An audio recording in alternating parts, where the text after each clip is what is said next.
Oiê! Sejam muito bem-vindos a mais um episódio do nosso E hoje, minha gente, é dia de continuarmos a nossa leitura do livro de Romanos. Vamos ler Romanos 9, 10, 11 e 12 e no final nós vamos fazer a nossa análise de tudo que a gente vai estar lendo hoje, tá? Então por isso que já te convido para ficar com a gente até o final e abrir também a sua Bíblia aí em Romanos 9, a sabedoria de Deus. Digo a verdade em Cristo. Não minto. A minha consciência o confirma no Espírito Santo. Tenho grande tristeza e constante angústia no coração, pois eu mesmo desejaria ser amaldiçoado, separado de Cristo, por amor dos meus irmãos, os do meu povo, o povo de Israel. Deles é a adoção de filhos, bem como a glória, as alianças, a concessão da lei, a adoração e as promessas. Deles são os patriarcas e deles o Cristo é descendente humano, o qual é Deus acima de todos, bendito para sempre. Amém. Não que a palavra de Deus tenha falhado, pois nem todos os descendentes de Israel são Israel, nem por serem descendentes de Abraão são todos filhos de Abraão. Ao contrário, porque em Isaque a sua descendência será considerada. Em outras palavras, não são os filhos naturais que são filhos de Deus, mas os filhos da promessa é que são considerados descendência de Abraão. Pois assim a promessa foi feita. No tempo devido, virei novamente e Sara terá um filho. Não somente isso, mas também os filhos de Rebeca tiveram o mesmo pai, o nosso pai Isaque. Todavia, antes que os gêmeos nascessem ou fizessem qualquer coisa boa ou má, a fim de que o propósito de Deus conforme a eleição permanecesse, não por obras, mas por aquele que chama, foi dito a ela: o mais velho servirá ao mais novo. Como está escrito: amei Jacó, mas rejeitei Esaú. Então, que diremos? Acaso Deus é injusto? De maneira nenhuma, pois ele diz a Moisés: terei misericórdia de quem eu quiser ter misericórdia, e terei compaixão de quem eu quiser ter compaixão. Portanto, isso não depende do desejo nem do esforço humano, mas da misericórdia de Deus. Porque a Escritura diz ao Faraó: eu o levantei exatamente com este propósito, mostrar em você o meu poder e para que o meu nome seja proclamado em toda a terra. Portanto, Deus tem misericórdia de quem ele quer e endurece a quem quer. Contudo, algum de vocês me dirá: então, por que Deus ainda nos culpa? Pois quem resiste à sua vontade? Mas quem é você, ó homem, para questionar Deus? Acaso aquilo que é formado pode dizer ao que formou: por que me fizeste assim? Não tem o oleiro autoridade sobre a argila para fazer do mesmo barro um vaso para propósitos especiais e outro para uso comum? E se Deus, querendo mostrar a sua ira e tornar conhecido o seu poder, suportou com grande paciência os vasos da sua ira, preparados para a destruição?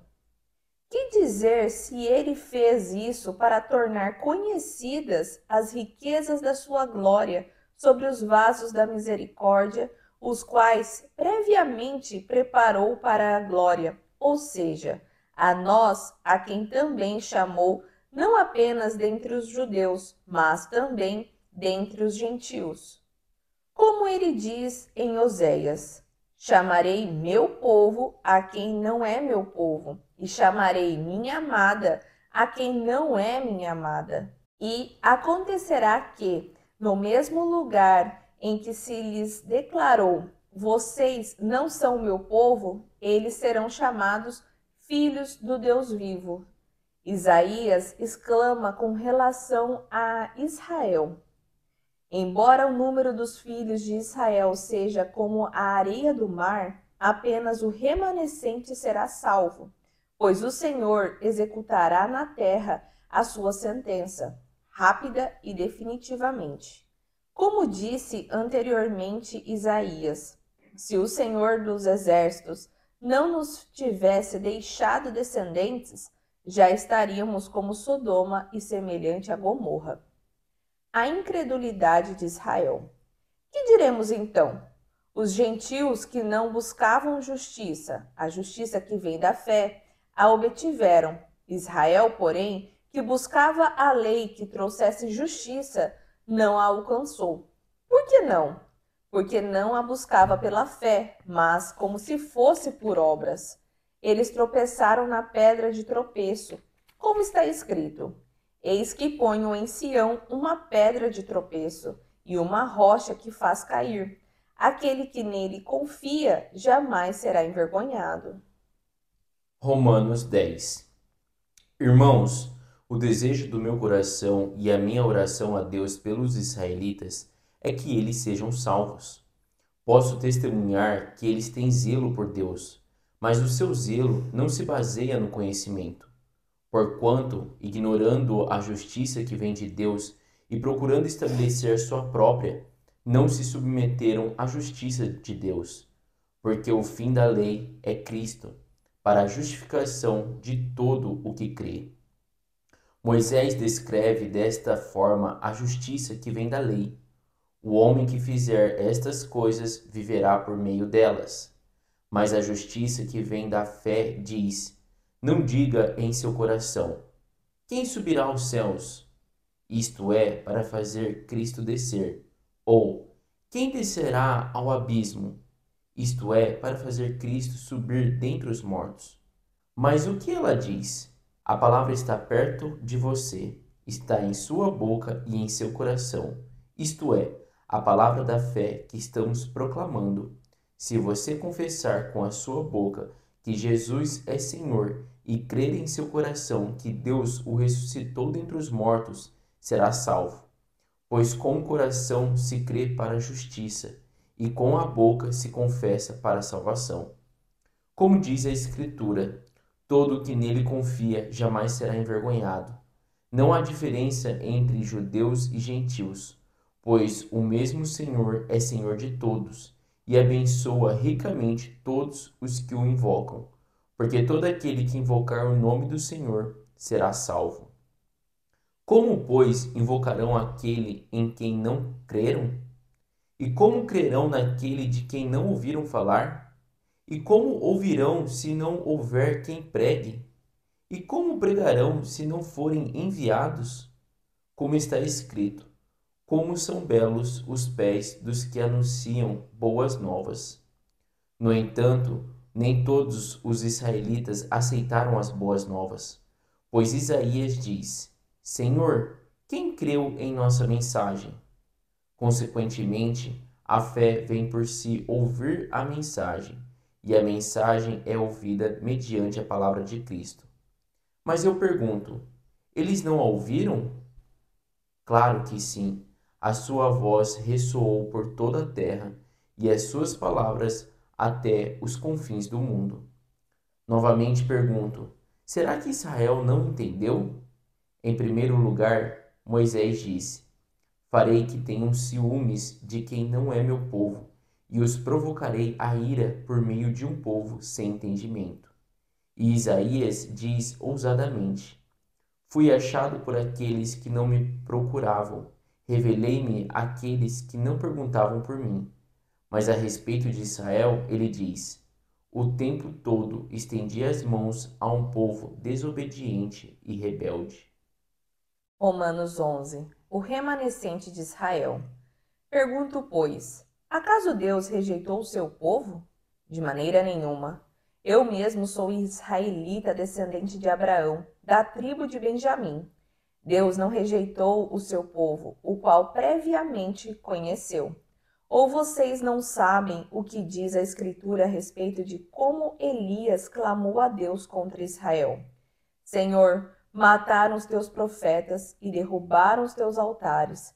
Sou o único que sobrou, e agora também estão procurando tirar a minha vida. Mas qual Qual foi a resposta divina? Reservei para mim 7.000 homens que não dobraram os joelhos diante de Baal. Assim, também há hoje um remanescente escolhido pela graça. E, se é pela graça, já não é pelas obras. Se fosse, a graça já não seria graça. Que dizer então? Israel não conseguiu aquilo que tanto buscava, mas os eleitos o obtiveram. Os demais foram endurecidos, como está escrito. Deus lhes deu um espírito de atordoamento, olhos para não ver e ouvidos para não ouvir, até o dia de hoje. E Davi diz: que a mesa deles se transforme em laço e armadilha, em pedra de tropeço e retribuição para eles. Que se lhes escureçam os olhos para que não vejam, e as suas costas fiquem encurvadas para sempre. Os ramos enxertados. Novamente pergunto: acaso tropeçaram para que ficassem caídos? De maneira nenhuma. Contudo, por causa da transgressão deles, veio salvação para os gentios, para provocar ciúme em Israel. Mas, se a transgressão deles trouxe riqueza para o mundo, e o seu fracasso riqueza para os gentios, quanto mais será a sua plenitude? Estou falando a vocês, gentios. Visto que sou apóstolo para os gentios, honro o meu ministério, na esperança de que, de alguma forma, possa provocar ciúme no meu próprio povo e salvar alguns deles. Pois, se a rejeição deles é a reconciliação do mundo, o que será a sua aceitação, senão vida dentre os mortos? Se é santa a parte da massa que é oferecida como primeiros frutos, toda a massa também o é. Se a raiz é santa, os ramos também o serão. Entretanto, se alguns ramos foram cortados e você, sendo oliveira brava, foi enxertado entre os outros e agora se tornou participante da raiz e da seiva da oliveira, não se considere superior a esses ramos. Se o fizer, saiba que não é você quem sustenta a raiz, mas é a raiz que sustenta você. Então, você dirá: os ramos foram cortados para que eu fosse enxertado. Está certo. Eles, porém, foram cortados por causa da incredulidade, e você permanece pela fé. Não se orgulhe, mas tema, pois se Deus não poupou os ramos naturais, também não poupará você. Portanto, considere a bondade e a severidade de Deus. A severidade para com aqueles que caíram, mas bondade para com você, desde que permaneça na bondade dele. Caso contrário, você também será cortado. Quanto a eles, se não continuarem na incredulidade, serão enxertados, pois Deus é capaz de enxertá-los de novo. Afinal, se você foi cortado de uma oliveira brava por natureza e de maneira antinatural foi enxertado em uma oliveira cultivada, quanto mais serão enxertados os ramos naturais na sua própria oliveira. Todo Israel será salvo. Irmãos, não quero que sejam ignorantes deste mistério, para que não se tornem presunçosos. Israel experimentou um endurecimento em parte, até que chegasse a plenitude dos gentios. Assim, todo Israel será salvo, como está escrito: virá de Sião o Redentor, que desviará de Jacó a impiedade. E esta é a minha aliança com eles, quando eu remover os pecados deles. Quanto ao Evangelho, eles são inimigos por causa de vocês. Quanto à eleição, porém, são amados por causa dos patriarcas, pois os dons e o chamado de Deus são irrevogáveis.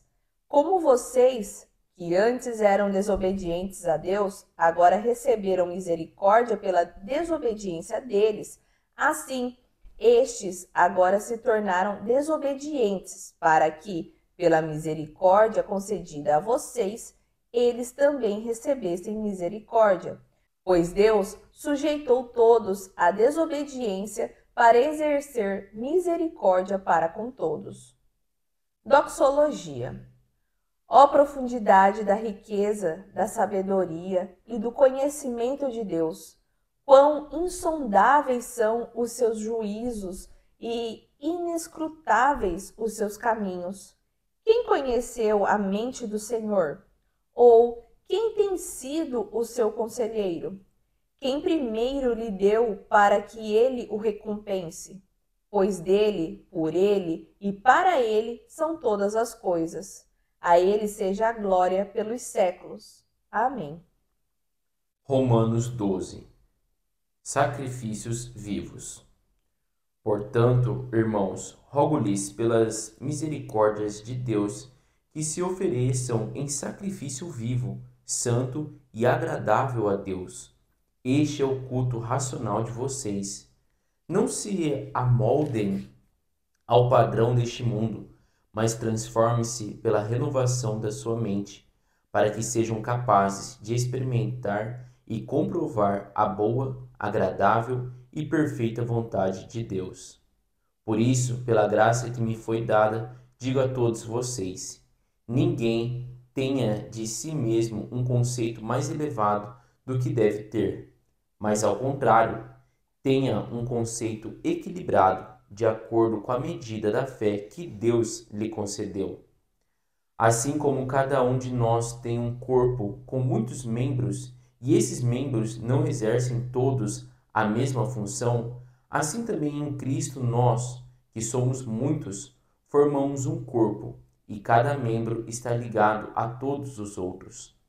Temos diferentes dons, de acordo com a graça que nos foi dada. Se alguém tem o dom de profetizar, use-o na proporção da sua fé. Se o seu dom é servir, sirva. Se é ensinar, ensine. Se é dar ânimo, que assim faça. Se é contribuir, que contribua generosamente. Se é exercer liderança, que a exerça com zelo. Se é mostrar misericórdia, que o faça com alegria. O amor. O amor deve ser sincero. Odeiem o que é mal, apeguem-se ao que é bom. Dediquem-se uns aos outros com amor fraternal. Prefiram dar honra aos outros mais do que a si próprios. Nunca lhes falte o zelo. Sejam fervorosos no espírito. Sirvam ao Senhor. Alegrem-se na esperança. Sejam pacientes na tribulação. Perseverem na oração. Compartilhem o que vocês têm com os santos em suas necessidades. Pratiquem a hospitalidade. Abençoem aqueles que os perseguem. Abençoem e não os amaldiçoem. Alegrem-se com os que se alegram. Chorem com os que choram. Tenham uma mesma atitude uns para com os outros. Não sejam orgulhosos, mas estejam dispostos a associar-se a pessoas de posição inferior. Não sejam sábios aos seus próprios olhos. Não retribuam a ninguém mal por mal. Procurem fazer o que é correto aos olhos de todos. Façam todo o possível para viver em paz com todos. Amados, nunca procurem vingar-se, mas deixem com Deus a ira, pois está escrito: minha é a vingança, eu retribuirei, diz o Senhor. Ao contrário, se o seu inimigo tiver fome, dê-lhe de comer. Se tiver sede, dê-lhe de beber. Fazendo isso, você amontoará brasas vivas sobre a cabeça dele.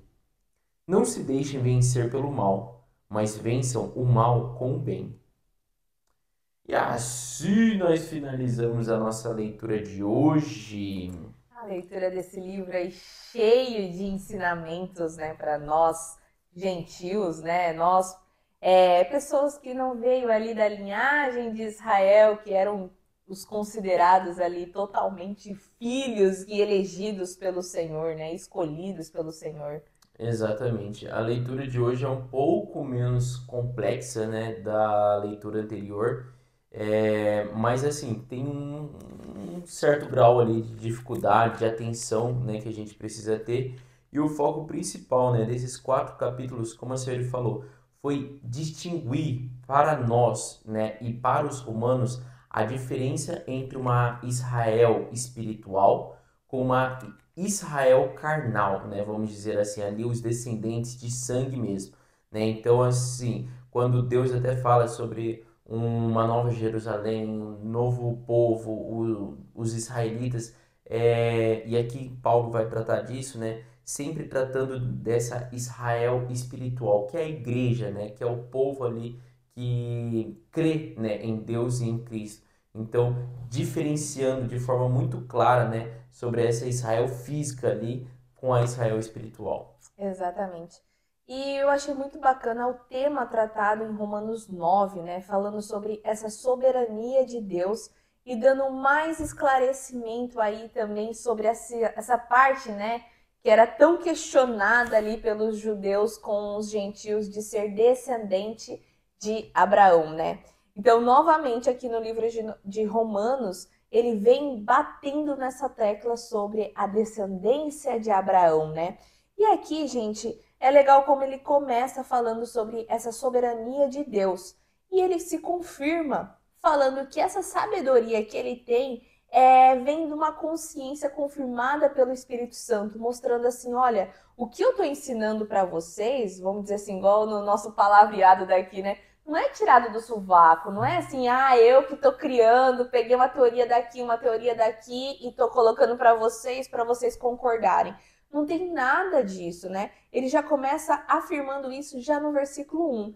Digo a verdade em Cristo, não minto. A minha consciência o confirma no Espírito Santo. Tenho grande tristeza e constante angústia no coração. E aqui ele começa a descrever, né, sobre ele desejar também ser amaldiçoado, por ser separado de Cristo, né, por amor dos irmãos dele, porque assim, para Paulo, né, era um tanto complicado entregar a palavra para os gentios e também se defender com os judeus, gente. Por quê? Porque Paulo, ele tinha essa dupla nacionalidade, né? Vamos colocar assim. Ele também era israelita, né? Por um lado, paterno, materno dele, e pelo outro lado, ele era romano, logo sendo gentil. Então, ali, por isso que ele até fala assim, né? Eu também fui separado, eu também faço parte dessa linhagem. Só que essa linhagem escolhida é da onde descendeu Cristo. Então, essa é a diferença, né? Tanto é que a gente tratou isso também no episódio passado, onde os judeus mesmo questionavam, tá, então de nada vale a gente ser judeu, né? Se a gente se compara junto com os gentios, se agora isso tá liberado para todo mundo. E aí aqui também entra essa afirmação que ele dá, né? Lógico que tem diferença, vocês são da mesma linhagem aonde descende Cristo, né? Ele até fala, olha, lá no versículo 5, deles são os patriarcas e deles o Cristo é descendente humano, o qual é Deus acima de todos, bendito para sempre. E aí, para eles, né, que vem dessa descendência, dessa linhagem, né, ele fala, olha, vocês são adotados como filhos, já coloca lá no versículo 4. Deles é a adoção de filhos, bem como a glória, as alianças, a concessão da lei, a adoração e as promessas, porque realmente tudo partiu ali dos israelitas. Então, mostrando, olha, vocês são, querendo ou não, um pouco superiores. Só que a partir do momento que Cristo, né, ressuscitou por nós, o véu se rasgou, deu livre acesso ali, né, para quem reconhece Cristo como caminho, a verdade e a vida, e também o evangelho foi liberado, entre aspas, tá, para ser disseminado pelo mundo todo, não só para os israelitas. Então teve essa brecha, essa lacuna, vamos colocar assim. Só que para os judeus tem essa diferença da adoção de filhos, porque vem ali da linhagem de Cristo e tudo mais. Então até ali, até o versículo 5, ele estava exaltando os judeus. Porém, depois ele vem falando sobre a linhagem de Abraão. Ele fala assim, olha, Agora, referente à parte de Abraão, vocês ficam falando que vocês são descendentes de Abraão e tudo mais. Só que não é referente à descendência de Abraão, mas sim à descendência da promessa. E, gente, eu acho muito bacana isso que Paulo coloca, né? E realmente é guiado pelo Espírito Santo, porque até nós lendo isso, você fala assim, parece que abre alguma coisa na tua cabeça e fala, olha, é verdade. Porque Abraão, ele teve 2 filhos, né? Um aonde ele forçou a barra, vamos dizer assim, né? Sara ainda estava com o ventre fechado, ele teve o filho com a sua concubina. E aí, depois, passou anos, é que veio o filho da promessa, que era de Sara, que é Isaac. Então, vamos dizer assim, tanto Isaac como Ismael são filhos de Abraão. Porém, essa descendência aqui, né, de Ismael, não é da promessa. Então, logo, nem todos são, vamos dizer assim, abençoados, entre aspas. E isso aconteceu também lá com Jacó e Esaú. No ventre, quem tinha a promessa era Jacó, não era Esaú. Tanto é que fala, olha, o filho mais velho vai servir o filho mais novo, mostrando de novo, é a promessa que vale. Então não é sobre, nossa, eu sou descendente lá de fulano, sabe? Trazendo para o nosso dia de hoje. Eu sou da família tal, eu sou da família tal. Você sabe quem é meu pai? Tipo, o que importa? Importa qual é a tua promessa, o que Deus falou para você, né? E isso até mesmo a gente viu nos Salmos. Deus já te fez, e dentro do ventre da tua mãe, ele já teve promessas para você. Então, é isso que Paulo está alertando para o povo. Gente, para com esse negócio de que linhagem você é, mas sim se foque no seu amor com Deus, a tua intimidade com Deus, vamos colocar assim, né? Porque você vem por uma promessa, né? Então é a promessa que vale. E ali ele vem discorrendo, deu esse exemplo tanto de Jacó como Esaú, deu o exemplo do filho de Abraão, né? E o que eu acho interessante esses dias nós estávamos assistindo uma série na Netflix e fala sobre o comportamento na cabeça humana quando você adota um filho, né? Como que o seu corpo reage. Então, assim, isso analisando a mente. Então, assim, isso eu achei legal porque foi para uma linha muito científica que mostra que a resposta, né, mental ali de uma pessoa que adota uma criança é igual de uma mãe e de um pai. Então, assim, o fato que faz, né, você ser filho ou você ser, vamos dizer assim, ser pai de uma criança é a decisão ali, né? Então, assim, não é aquilo que você gerou. Você pode ter, né, ter feito um filho e abandonado e não ser o pai e a mãe daquele filho. E você pode pegar uma criança que não foi você que gerou e adotar ele e falar, não, Ter o amor, né? ter o amor. E aquilo vai gerar na sua mente, no seu próprio, no nosso próprio organismo, vai gerar reações ali que vão mostrar que você realmente está adotando aquela criança, né? Então, assim, aqui está deixando bem claro, né? Mostrando que o fato da adoção, né, de sermos adotados como filhos, né, para com Deus, é muito maior do que esse realmente o sangue, né? E ele ainda mostra que, né, se mesmo que você levar para o sangue, ainda não tem lógica, né, muitas coisas, porque tanto, gente, Jacó como Israel não foram os primeiros filhos, né? Não foram os primogênitos. E quem carrega esse peso da linhagem, de levar realmente, sou filho de Abraão, teria que ser Ismael, porque é ele quem foi o primogênito. Só que ele foi feito da carne, né? Ele não foi feito ali da promessa. Então, assim, até ele ainda usa de, tipo assim, toda a linhagem de Abraão veio também pela promessa, né? Então, que hoje o que o povo ali, né, os gentios deveriam levar em consideração e os israelitas também é que sermos filhos pela promessa, né? Sermos filhos por adoção, não sermos filhos de uma linhagem, de uma, né, levar em consideração aquela filho por carne, né, pela árvore genealógica ali. Exatamente. Então ele até fala lá no versículo 16, né? Isso não depende do desejo nem do esforço humano, mas da misericórdia de Deus. É o que Deus deseja conosco, né? É o que Deus tem para nós, né? E isso ele até vem depois escorrendo ali do versículo 19 até o 21, falando sobre, então por que que Deus ainda nos culpa, né? Por que que nós estamos assim, assado? E aí ele fala assim, olha, como pode então o barro falar para o olheiro se a forma que ele fez ali está errada? Seria assim, Deus te fez, ele sabe do que você precisa e como você está questionando ele, sabe? Seria assim, é mais fácil você perguntar o que você precisa estar melhorando do que você questionar, por que que você está assim comigo? Não pergunta porque como eu posso fazer com você, né? O que eu posso melhorar nas minhas atitudes contigo para que melhore a nossa relação? Seria jogando a culpa para ti e não para quem te produziu, sabe?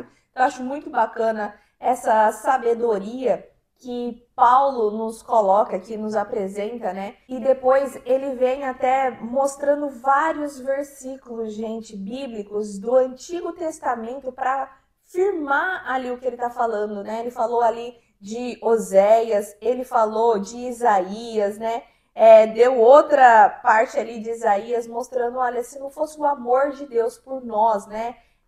E mostrando como era para ser o povo, a cidade estaria como Sodoma e Gomorra. Deus amou as pessoas, né? Multiplicou todos, porque ele vem até dizendo ali em Oséias, né? Lá no versículo 25, chamarei meu povo a quem não é meu povo, e chamarei minha amada a quem não é minha amada. Mostrando já essa nova aliança nossa, né? Porque somos nós. Nós não somos o povo do Senhor, mas nos tornamos povo, né?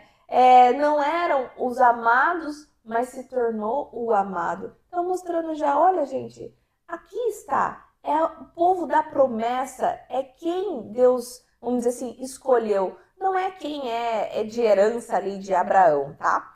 E depois ele vem com um tópico um tanto intrigante também, que fala sobre a incredulidade de Israel. E, gente, ele vem batendo aqui também um pouco, porque ele fala, que diremos então? Os gentios que não buscavam justiça, a obtiveram, porque a justiça dele veio da fé, né? Já os israelitas buscavam a lei que trouxesse justiça. Já não era a justiça ali do coração, da fé deles, mas pela lei, vamos dizer assim, por algo escrito ali, algo carnal, né? E não alcançou. Então, por que não? Por que eles não alcançaram, né? Porque não a buscavam pela fé, mas como se fosse por obras, né? Eles tropeçaram na pedra de tropeço, que mostra assim, eles valorizaram muito mais a escritura de uma lei do que o Espírito Santo estava querendo ministrar no coração deles, né? Dessa fé em Deus, fé em Jesus Cristo. Então mostra essa incredulidade que Israel estava tendo. E depois nós fomos ali para Romanos 10, que continua, né, nesse tópico que a Sérvia acabou de falar. E ele vai até o final, tá? Falando sobre essa mesma coisa de incredulidade de Israel, né? E a gente vê ali, né, eu acho interessante como Paulo começa já o capítulo 10, que ele fala, olha, irmãos, o desejo do meu coração e a minha oração a Deus pelos israelitas é que eles sejam salvos, né? Porque como a gente explicou desde o começo, para Paulo era uma sinuca de quatro bicos ali, né? Então, assim, ele queria explicar para os gentios como, né, é o evangelho, para como assim os gentios também estarem abertos a receber, que aquilo não era fechado só, né, para os israelitas, mas também explicar para os israelitas sem também se comprometer muito assim, sem julgar os israelitas, né? Mas por isso que, né, como você falou ali no finalzinho do 9 ele bate ali, né, nos israelitas, falando sobre o erro dos israelitas em focar muito, né, na lei. E aqui ele vem explicando, mas olha, não é que eu desejo mal ou que eu acredito que, né, eles estão perdidos, porque a minha oração e o meu coração, né, é que eles sejam salvos, né? E eu posso testemunhar que eles têm zelo. Então, tipo assim, e quando ele fala posso testemunhar, gente, é porque ele viveu no meio deles, ele sabe como eles pensavam, ele pensava como os israelitas pensavam, né? Então ele fala, eu posso testemunhar que eles têm zelo por Deus, mas o seu zelo não se baseia no conhecimento. Então, assim, é interessante que ele vai começar a falar sobre essa parte do conhecer a Deus, né? A gente já falou isso em outros episódios. É diferente quando você senta para ouvir uma mensagem, quando você vai num culto, quando você escuta uma pregação, né? Aquilo você está ouvindo, mas você está conhecendo? O que é conhecer, né? A Sayuri até uma vez usou aqui de exemplo. Ah, você sentou com uma outra pessoa lá que conhece a Sayuri. Aquela pessoa está falando sobre a Sayuri. Você conhece a Sayuri? Não. Você ouviu o que aquela pessoa falou. Aquela pessoa pode ter omitido muita coisa, aquela pessoa pode ter falado, né, só coisas que chamou atenção para ela, mas você não conhece a Sayuri. Enquanto você não sentar e conversar com ela, você não conhece. Você já ouviu falar dela. Se alguém te perguntar, você conhece? Não, não conheço. Ou conheço por alguém, né, ouvir falar. Mas eu já ouvi falar dela. O correto, né, que a gente fala já ouvi falar, mas não conheço. E assim é, né? Aqui ele está pregando, né, Paulo está entregando isso, né, e falando sobre o problema que os israelitas tinham, que ele fala, olha, eles têm zelo por Deus, eu testemunho, eu sei que eles amam a Deus, mas o seu zelo não se baseia no conhecimento, né, e ele ali começa até a falar, porque no versículo 8 ele fala, mas o que ela diz? O que né, a justiça que vem pela lei diz? A palavra está perto de você, está em sua boca e em seu coração. Isto é, a palavra da fé que estamos proclamando. Se você confessar com a sua boca que Jesus é o Senhor e crer em seu coração que com a boca se confessa para a salvação, né? Então, mostrando aqui que a justiça que vem, né, ela está na sua boca e está no seu coração. E você proclama ela, né? Fala ali que Cristo é o seu Senhor e Salvador, mas também vive ela, porque é isso que ele trata no versículo 14. Como, pois, invocarão aquele em que não creram? E como crerão naquele de quem não ouviram falar? E como ouvirão se não houver quem pregue? E como pregarão se não forem enviados? Como são belos os pés dos que anunciam boas novas. Então, assim, o começo desse capítulo 10 ali, até o final do capítulo 15, é mostrando, assim, a necessidade de ter uma relação. Você precisa conhecer a Deus. Quando você conhece a Deus, você até aceita, né? Você tem essa facilidade de entender e aceitar Jesus sendo enviado como Cristo, né? Porque ali os israelitas, né? Essa parte do capítulo 10 é muito focado, né? Para os israelitas. Mas assim, a carta é direcionada aos romanos e explicando aos romanos a conduta dos israelitas. E eu acho extremamente importante da gente entender isso, porque hoje a igreja que nós conhecemos tem muito do convívio ali, né? Desses hábitos que os israelitas tinham naquela época de você conhecer, de você ter zelo por Deus. Em nenhum momento fala que os israelitas não tinham zelo, que não amavam a Deus. Mas eles tinham zelo, eles amavam a Deus, mas não conheciam a Deus. Não liam a palavra, não tinham momento de oração, não tinham momento de realmente eu procurar a Deus. Eu, não de ouvir falar, né, de ir numa célula ou ir num culto, fiquei lá 1 hora. Maravilha, nossa, saí daqui cheio da graça. Né? E o que eu fiz de segunda a sábado, né? Ou o que eu fiz de domingo a sexta, né? Para os adventistas. Então, assim, enfim, várias igrejas, né, que se dizem cristãs, né, independente aí do dia. Mas o que você faz nos outros dias da semana? Qual é o seu realmente conhecimento que você tem? Qual é a sua busca que você, né, tem com a palavra de Deus, em conhecer a Deus? E do 16 em diante, ele já muda um pouco ali, né? Mas falando ainda sobre os israelitas, que ele fala: no entanto, nem todos os israelitas aceitaram as boas novas, pois Isaías diz: Senhor, quem creu em nossa mensagem?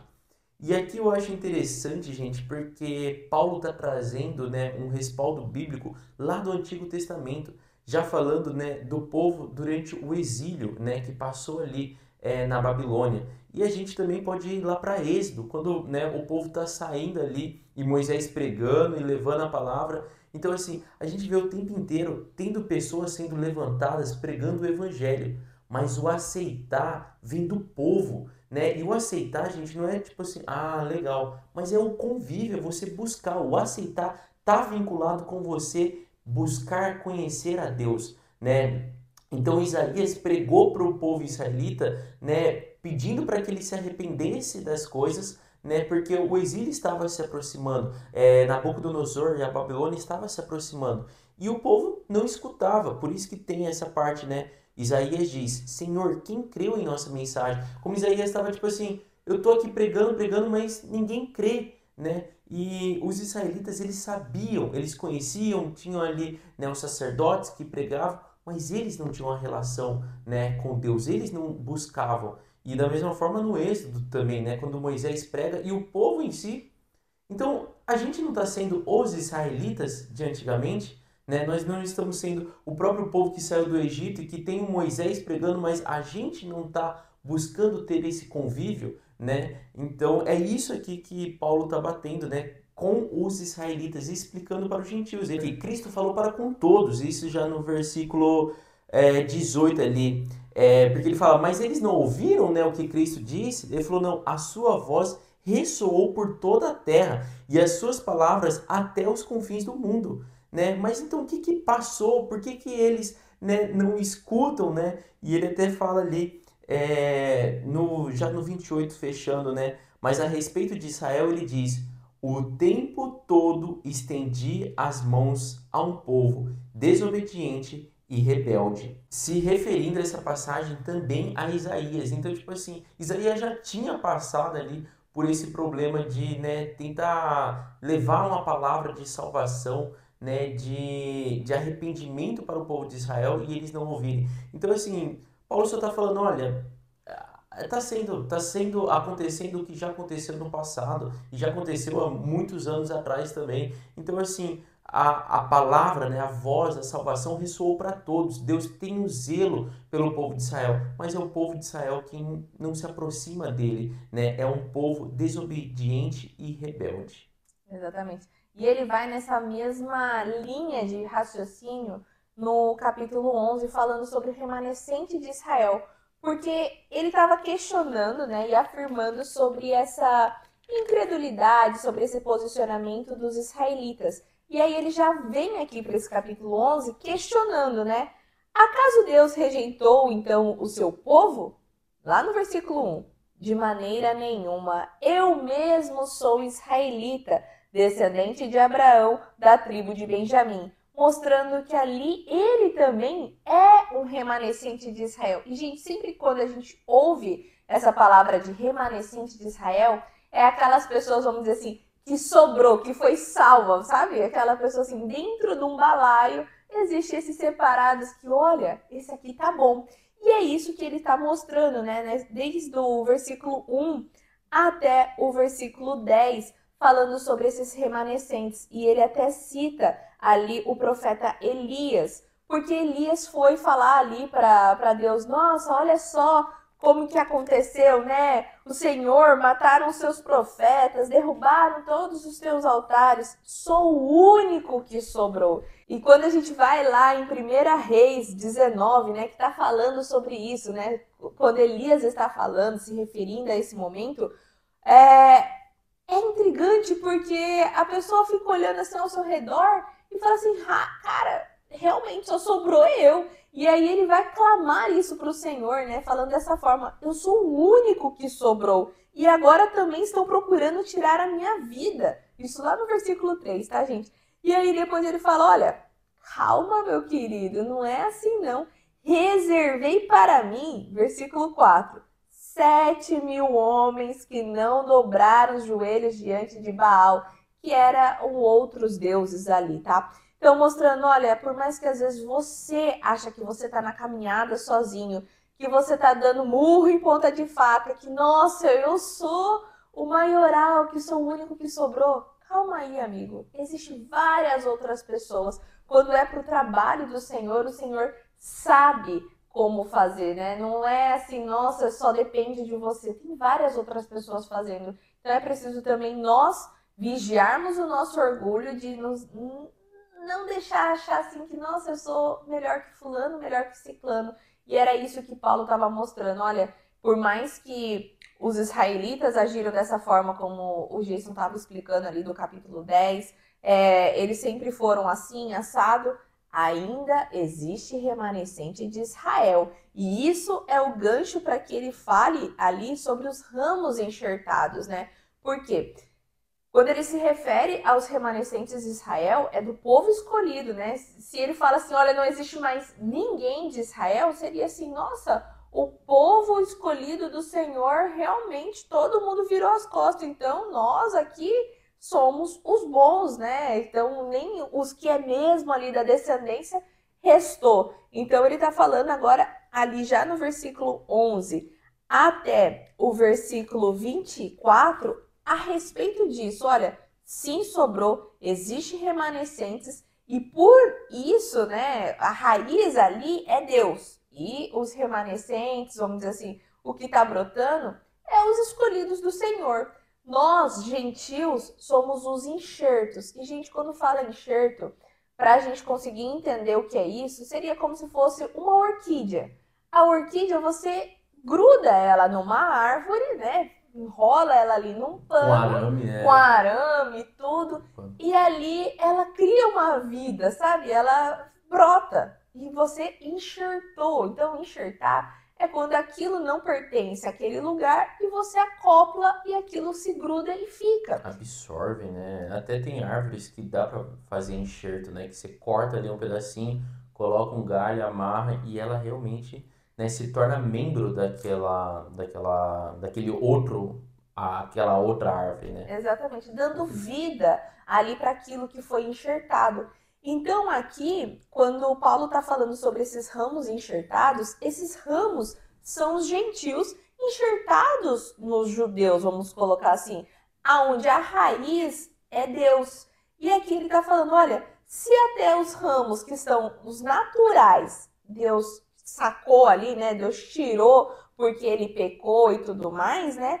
Quem dirá com os enxertados? Então caminhe de forma correta, né? Para que quem dá vida, que é a raiz ali, Deus, não te tire, né? Não te saque para fora, porque se você sair disso daqui, você morre, né? Então é legal da forma como ele está explicando, para que também nesse momento os gentios não comecem a menosprezar os judeus, entendeu? Porque estava tendo esse conflito. E até hoje existe, né, gente? É quase como os gentios já estavam falando para os israelitas assim: nós somos melhores que você, nós somos mais salvos do que você, coisas assim, né? Exatamente. E aí ele fala, né? Portanto, considere a bondade, a severidade de Deus, no 22, tá? Severidade para com aqueles que caíram, mas bondade para com você, desde que permaneça na bondade dele. Então, existia uma condição para você continuar enxertado ali, né? Não é assim, nossa, você tá bom. Não, existe essa parte de você permanecer na bondade de Deus, né? Caso contrário, você também será cortado. Então não é só aceitei Cristo e estou indo bem. Você precisa ter uma conduta correta, né? E até no 23 ele continua, né? E quanto a eles, ou seja, enquanto aos israelitas, se não continuarem na incredulidade, ou seja, se não continuar, eles estão, né, na incredulidade, se não continuarem, serão enxertados, pois Deus é capaz de enxertá-los outra vez, né? Como a senhora falou, nós temos que ter a visão de misericórdia, né? Não já de julgamento, como, né, às vezes ali aparenta que os gentios já começaram a ter, né? Os romanos ali já, opa, peraí, agora nós conhecemos Deus, nós conhecemos Cristo, nós estamos melhores do que vocês. Exatamente. E depois ele vem com um tópico falando de todo Israel será salvo. E, gente, esse é um mistério, né? Tanto é que ele coloca ali no 25. Irmãos, não quero que sejam ignorantes deste mistério, para que não se tornem presunçosos. Israel experimentou um endurecimento em parte, até que chegasse à plenitude dos gentios. Assim, todo Israel será salvo, como está escrito. Virá de Sião um Redentor, que desviará de Jacó a impiedade. E esta é a minha aliança com eles, quando eu remover os pecados deles. E essa parte, gente, ela é mistério, porque quando ele coloca todo o Israel, isso já coloca vamos colocar assim, Ponto de interrogação. um ponto de interrogação e até mesmo uma coroa na cabeça dos israelitas, porque eles já pensavam, olha, já está escrito que vamos ser salvos, então, poxa, tô salvo, seria assim, nasci na família certa, então não preciso fazer nada, eu já sou herdeiro ali, né? E aqui Paulo estava trazendo isso à tona, sabe? É um mistério, gente. Não é da forma como vocês estão interpretando. Assim como Jesus, quando veio à Terra, né? Estava querendo ensinar todos ali sobre realmente como interpretar a Bíblia, porque estavam interpretando de formas erradas, né? E essa parte sobre todo Israel será salvo também estava sendo interpretado de maneira errada. Porque quando ele fala todo Israel, seria assim todo o povo elegido. E como você vai ser o povo elegido, vamos colocar assim? É aquele que caminha na fé, é aquele que reconhece Cristo como seu Salvador, é a igreja em si. Ou melhor, vamos dizer assim também, é a Israel espiritual, tá? Não é aquela Israel de sangue, igual a gente estava comentando ali, sou descendente de Abraão, coisa do tipo. Então, está mostrando sobre essa salvação para quem é da fé, para quem caminha nessa fé, para quem reconhece Cristo, para quem crê no Senhor e vai na conduta correta, né? Então não é só sobre a qual família eu nasci que eu vou ser salvo. Não, é sobre a tua obra, sobre o teu coração, sobre a tua conduta. E depois ele vem falando sobre uma doxologia, né, do versículo 33 até o 36. Gente, doxologia aqui é um hino de adoração, mostrando essa soberania do Senhor, né? E ele até coloca assim, quem tem sido o seu conselheiro do Senhor, né? Para que ele o recompense, né? Quem primeiro lhe deu para que ele o recompense, lá no versículo 35, mostrando como nós às vezes vemos o Senhor como um humano, mas ele não é um humano, ele é sobrenatural, vamos dizer assim, ele é quem nos criou. Então, mostrando assim, Deus não precisa de conselheiro e Deus não deve nada a ninguém. Nós não demos nada ao Senhor para que ele deva a nós, sabe? Então, essa doxologia que foi colocada aqui, esse hino de adoração ao Senhor, é mostrando realmente a nossa pequenez, a nossa submissão ao Senhor, que é preciso que nós tenhamos em mente, porque às vezes, várias vezes, né, nós nos pegamos condenando o Senhor, por que não fez isso? Nossa Deus, por que isso na minha vida? Por que tal? Então, quando pegamos esse hino, é legal de analisarmos para entendermos, opa, eu sou menor e o Senhor é maior. Quem sou eu para achar que o Senhor deve alguma coisa para mim, né? Quem sou eu de falar, por que Deus isso comigo? Então, é bacana essa profundidade desse hino de adoração do Senhor. E é interessante que ele termina esse capítulo 11, né, com esse hino de adoração, né, mostrando como grande Deus é, e começa o 12 falando sobre sacrifício vivo, né? E eu acho interessante porque assim, ele mostra realmente, tipo assim, olha, gente, Deus está aqui. Então, qual que é a nossa conduta de viver, né? Qual a nossa conduta? Qual a conduta que devemos viver diante de um Deus que está, tipo, muito alto, né? Que é extremamente, tipo, maravilhoso, né? Então, qual que é a nossa conduta? Como que devemos nos comportar como cristãos? E aí, quando ele entra nesse capítulo 12, colocando, né? Portanto, irmãos, rogo-lhes pelas misericórdias de Deus. Ou seja, essa parte está vinculada com esse hino de louvor que a Sérvia acabou de falar, né? E que Paulo colocou ali no finalzinho. Então, diante de eu falar tudo isso, dessa misericórdia, grandeza de Deus, diante disso, irmãos, eu rogo-lhes para que nós, né, nos oferecemos em sacrifício vivo, santo e agradável a Deus. Este é o culto racional de vocês. Então aqui ele começa a abordar, né, nessa parte de, tipo, Cara, nossa, diante de tudo isso, né? O que que eu devo fazer? É ser um sacrifício vivo, né? E até quando assim, pô, mas o que que é um sacrifício vivo? Né? Eu tenho que ir lá e me queimar, então enquanto eu tô vivo, né? Eu tenho que ir lá fazer o quê? O que que é esse sacrifício vivo, né? E é um sacrifício vivo, santo e agradável a Deus. E ali no 2, né, no versículo 2 em diante, ele começa ser um sacrifício vivo, né, e santo e agradável a Deus, é não se amoldar aos padrões deste mundo, mas transformá-los pela renovação da sua mente, para que sejam capazes de experimentar e comprovar a boa, agradável e perfeita vontade de Deus. Daí ali, essa parte é bem autoexplicativa ali, ele vai falando, né, de uma forma bem cheia de amor, cheia de compaixão, né, com os irmãos ali romanos, mas mostrando, né, como devemos agir. Até no meio ali do versículo 3 ele fala, mas ao contrário, tenha um conceito equilibrado, de acordo com a medida de fé que Deus lhe concedeu. E ali ele vem falando, né, sobre o corpo também, cada um, a gente até já tratou isso, eu acho que em Coríntios, né, que Paulo também fala, o corpo tem várias partes, né, tem vários membros, cada um tem que se acomodar e ser satisfeito e alegre com aquilo que foi dado a ele, com esse dom que ele já tem, né? Então ele fala, use cada dom seu à medida que Deus lhe deu, não seja mais do que isso ou até menos, né? Mas seja um sacrifício vivo. O que é isso, gente? Realmente pegar os dons que Deus nos deu. E aqui ele usa vários dons. Eu acho legal que ele fala até sobre, né, o dom de profetizar, o dom de orar, o dom de interceder, o dom de dar ânimo, né? Olha isso, né? O dom de contribuir, o dom de exercer liderança. Então, o dom que Deus te deu, pegue esse dom e entregue para Deus, né? Viva um propósito que Deus tem para você, né? E é isso que ele deixa claro ali, né? E faça, né? Até o final lá. E faça isso, né? Com alegria, com misericórdia, né? Seja realmente assim, olha, Deus é isso daqui, né? Que ele acabou de terminar ali. Eu, né? O que que eu faço?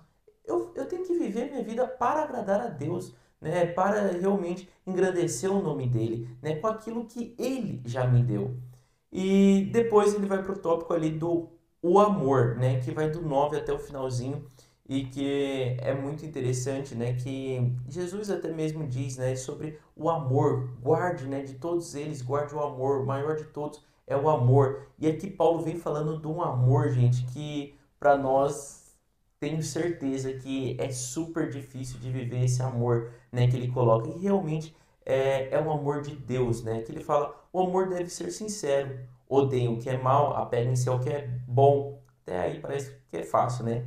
Dediquem-se uns aos outros com amor fraternal. Prefiram dar honra aos outros mais do que a si próprios. Nunca lhes falte o zelo. Sejam fervorosos no espírito, sirvam ao Senhor. Alegrem-se na esperança, sejam pacientes na tribulação, perseverem na oração, né? Daí ali no 14, abençoe aqueles que os perseguem. Abençoem e não os amaldiçoem. Tipo, eu tô reforçando o que eu tô falando. Eu tenho noção. É como Paulo estivesse falando assim. Eu sei o quão difícil é isso. Mas isso sim é viver por amor. É ter amor para com o outro, né? Então ele até explica, né? Então é abençoar realmente aqueles que perseguem vocês. E não amaldiçoar. Alegrem-se com os que se alegram. Chorem com os que choram. Tenham a mesma atitude uns para com os outros, né? Não sejam orgulhosos, mas estejam dispostos a associar-se a pessoas de posição inferior, né? Não sejam sábios aos seus próprios olhos. Não retribuam a ninguém mal por mal. Procurem fazer o que é correto aos olhos de todos, né? Então, essa parte é autoexplicativa e mostra o tempo inteiro um amor que eu diria sobrenatural, né? É um amor que vai além do amor que o nosso corpo, que a nossa carne quer dizer que é amor, né? E esse amor, gente, isso também é importante ressaltar. Não é um amor só de cônjuge, não é um amor só de pai para filho, é um amor para com todos, para com seus irmãos, né? Então é um amor que excede todo entendimento. Isso fala, né, em Coríntios, ali nas cartas aos Coríntios, e que Paulo traz aqui também para os romanos. E é legal como ele finaliza também, né? Se o seu inimigo tiver fome, dele de comer. Se tiver sede, dele de beber. Fazendo isso, você amontoará brasas vivas sobre a cabeça dele. E, gente, isso é legal porque tá lá em Provérbios 25, né? Só que é algo que quando a gente olha com o olhar nosso carnal, né? Você fala assim, como que eu vou pegar o meu inimigo, botar ele aqui junto comigo na mesa, tá com fome, meu filho, vou lá e dou melhor prato. Para nós, isso é um orgulho atribulando ali, sabe? Porque você olha e fala assim, não, você tá com fome, deixa que ele morra com fome, né? Esse é o nosso pensamento. Só que a partir do momento que nós estamos em Cristo e deixamos que o Espírito Santo haja em nós, nós nos diferenciamos dos ímpios quando nós sabemos amar a outra pessoa pelo espírito que ela é e não pelo que ela fez conosco. Porque a partir do momento que nós agimos dessa forma, a gente quebra também, vamos dizer assim, o que ela tem no coração dela. Porque às vezes ela também nunca recebeu algo bom. E quando você dá, a pessoa até fica assim, meu Deus, como assim, né? Seria como se fosse lá quando Paulo, que não era Paulo, né? Era Saulo naquela época, apedrejou Estevão. E Estevão, mesmo naquele momento, recebendo as pedras, olhou para ele e falou, eu te perdoo. E aquilo quebrantou o coração dele e ficou matutando o tempo todo. E olha o que virou com Saulo, né? Virou Paulo ali. Mas foi por conta daquele episódio. Isso é relatado em alguns filmes, até que fica falando que ele ficou se questionando como aquele homem, mesmo eu fazendo todo aquele mal com ele, ele ainda me perdoou. E Estevão, né, na escritura fala que ele ainda falou, né, Pai, perdoe, né, eles porque eles não sabem o que fazem, né? Então eu imagino também, tipo, Paulo falando assim, como assim? Eu sei o que eu tô fazendo, né? O que que ele tá falando, né? Pedindo para que, né, perdoar e ainda fala que não sabe o que estão fazendo, né? Muito semelhante com o que Cristo também, né, antes ali de ser crucificado falou. Então, assim, realmente mostrando essa sua grandeza de espiritual, né? Mostrando seu entendimento que vai muito além do que os olhos veem e do que realmente às vezes ali até o coração sente, né? Aquele raiva, aquele negócio, né? Mostrar que o seu entendimento é muito maior do que tudo isso, até o que seu próprio corpo, né, responde ali.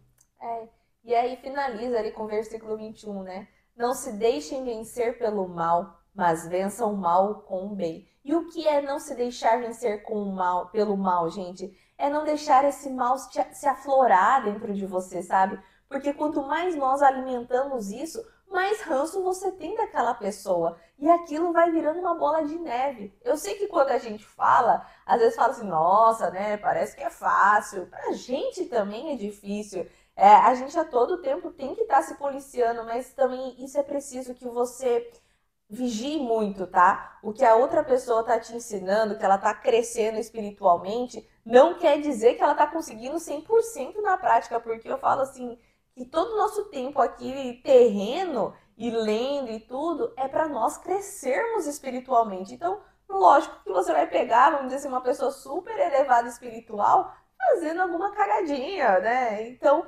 entenda que aquela pessoa, ela também é carnal num corpo ali espiritual em evolução, sabe? E então é preciso que nós possamos pegar essas partes boas e tentar colocar diariamente no seu dia a dia ali para que você melhore, seja grande espiritualmente e não fique se apegando a picuinha, sabe? Não fique se apegando a qual é a parte que essa pessoa vai deslizar para você pegar e apontar o dedo para ela e falar assim, uai, mas você não é o que sabe, o que não fala ali para não se deixar vencer pelo mal e você tá vendo aquela pessoa irada? Sim, ela vai ter aqueles momentos de pico, mas ela vai ter ali o Espírito Santo tentando ajudar ela também. E se você também for bom, você ajudar também essa pessoa a voltar, ó, não sai da graça não deixa sair da graça, volta aqui, porque assim Sempre, somos, né? e sempre agir com amor, né? Com compaixão, nunca julgando, né? Porque é aquilo que a gente acabou até de falar, né, agora há pouco, sobre os israelitas e os romanos, né? Às vezes, né, os romanos já estavam se sentindo, opa, Superiores. superiores, né, do que os próprios israelitas e já começa a julgar e não agir com compaixão, com amor, sendo realmente ali o sacrifício vivo, né? Exatamente.